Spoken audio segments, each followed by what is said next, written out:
Hi friends, आज हम बात करेंगे एसीएल टीयर या एसीएल रिकंस्ट्रक्शन सर्जरी से जुड़े हुए 8 सवालों के बारे में। पहला सवाल ये होता है कि लोग पूछते हैं क्या हर किसी को सर्जरी की ज़रूरत होती है। तो बिल्कुल नहीं, हर किसी को सर्जरी की ज़रूरत नहीं होती है। वैसे लोग जो एक्टिव रहना चाहते हैं, स्पोर्ट्स में पार्टिसिपेट करना चाहते हैं, एक सेडेंट्री लाइफस्टाइल नहीं जीना चाहते हैं, वैसे लोगों को सर्जरी की ज़रूरत होती है। यदि किसी को ये कहना है कि नहीं जी, मेरा तो लाइफ बिल्कुल सेडेंट्री है, मुझे कोई एक्टिव स्पोर्ट्स में नहीं जाना है, तो वैसे लोगों को सर्जरी की ज़रूरत नहीं होती है। अगला सवाल होता है यदि मैं सर्जरी नहीं कराऊं, मेरा एसीएल टीयर है और मैं सर्जरी नहीं कराऊं, तो इसके क्या रिस्क हो सकते हैं। यदि आपका एसीएल टीयर है और आप सर्जरी के लिए नहीं जाते हैं तो भविष्य में ऑस्टियोआर्थराइटिस की समस्या काफ़ी जल्दी हो सकती है। दूसरे इंजरी के चांसेस बढ़ जाते हैं। यदि आपके एक घुटने में एसीएल इंजरी है तो दूसरे घुटने में एसीएल इंजरी के चांसेस काफ़ी होते हैं।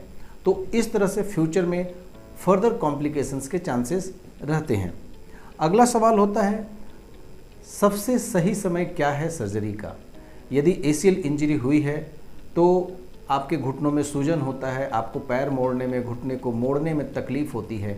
जिस वक्त यह सूजन कम हो जाए, आप बिना पेन के, बिना दर्द के यदि आप अपना घुटना मोड़ सकते हैं तो वो बिल्कुल सही समय होता है एसीएल रिकंस्ट्रक्शन सर्जरी का। यूजुअली यह समय 2 से 3 हफ्ते के बाद, इंजरी के 2 से 3 हफ्ते के बाद होता है। यदि सूजन अभी बरकरार है, आप घुटना मोड़ नहीं पा रहे हैं, तो कुछ दिनों तक इंतज़ार किया जा सकता है। लेकिन 4 से 6 हफ्ते से ज़्यादा इंतज़ार करने से कोई बहुत ज़्यादा हमें फ़ायदा नहीं होता।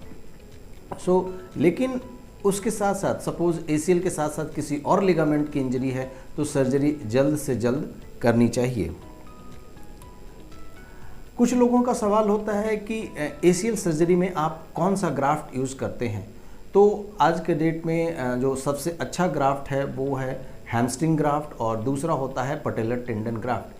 यह विषय अपने डॉक्टर के ऊपर, अपने सर्जन के ऊपर छोड़ देना चाहिए, क्योंकि इसमें सर्जन को समझना होता है कि इस पेशेंट की, किसी खास पेशेंट की रिक्वायरमेंट क्या है, वो कितना एक्टिव स्पोर्ट्स में है। Depending on the activity level या सर्जन को डिसाइड करना है कि हैमस्ट्रिंग ग्राफ्ट अच्छा है या पटेलर टेंडन ग्राफ्ट अच्छा है। कुछ लोगों का सवाल होता है कि क्या आप इंटरनल स्प्लिंटिंग करते हैं या ये इंटरनल स्प्लिंटिंग होती क्या है। बिल्कुल, हम लोग आज के डेट में इंटरनल स्प्लिंटिंग करते हैं। और इंटरनल स्प्लिंटिंग का मतलब है कि हम ग्राफ्ट को एक फाइबर टेप की मदद से उसे ऑगमेंट करते हैं, उसमें एक एक्स्ट्रा स्ट्रेंथ देते हैं। इसका फ़ायदा ये होता है कि पेशेंट को हम एक्सेलरेटेड फिजियोथेरेपी या एक्सेलरेटेड रिहैबिलिटेशन करवा सकते हैं। इससे उसकी रिकवरी जल्दी होती है, उसका मूवमेंट जल्दी आता है और वो वापस अपने काम पर जल्दी जा सकता है। अगला सवाल होता है कि हमें हॉस्पिटल में कितने दिन रहना पड़ेगा। देखिए, आज के डेट में यह एक डे केयर सर्जरी है। मॉर्निंग में एडमिशन किया, दिन में सर्जरी की और शाम को पेशेंट को छुट्टी की जा सकती है। इसमें कई बार कुछ लोगों का इंश्योरेंस का इश्यूज आते हैं, जिसकी वजह से हमें कई बार उन्हें 24 घंटे या मैक्सिमम 1 दिन रोकने की ज़रूरत पड़ती है। अदरवाइज मैक्सिमम केस में पेशेंट को डे केयर में सर्जरी करके उसकी छुट्टी की जा सकती है।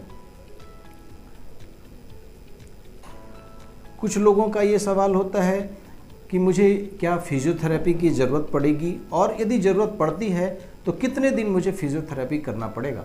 फिजियोथेरेपी बहुत ही इम्पॉर्टेंट पार्ट है सर्जरी के बाद रिहैबिलिटेशन और रिकवरी का। यदि आप अच्छे से फिजियोथेरेपी और अच्छे से एक्सरसाइज करते हैं, एक एक्सपीरियंस्ड फिजियोथेरेपिस्ट के साथ अपना समय बिताते हैं, तो आपकी रिकवरी भी काफ़ी अच्छी होती है, आपका मूवमेंट काफ़ी अच्छा होता है। यूजुअली यदि आप एक प्रोफेशनल प्लेयर हैं तो आपको लंबे समय तक फिजियोथेरेपी या यूँ कहें महीने, 2 महीने या 3 महीने फिजियोथेरेपी की ज़रूरत पड़ती है।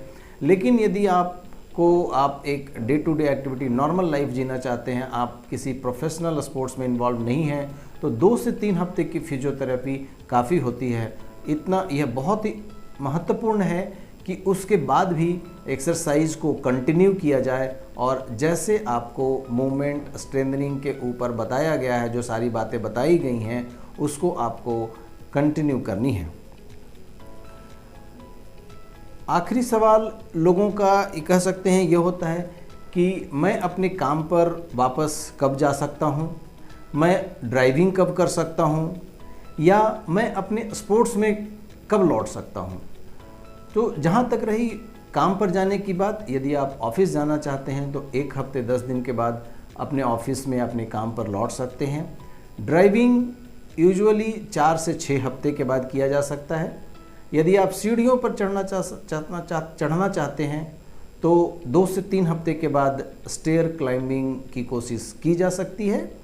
यदि आप किसी एक्टिव स्पोर्ट्स में हैं, फुटबॉल खेलना चाहते हैं, कबड्डी खेलना चाहते हैं, इस तरह के प्रोफेशनल स्पोर्ट्स में हैं, तो आपको 6 से 8 महीने का समय देना होगा। यह बहुत ही इम्पॉर्टेंट है।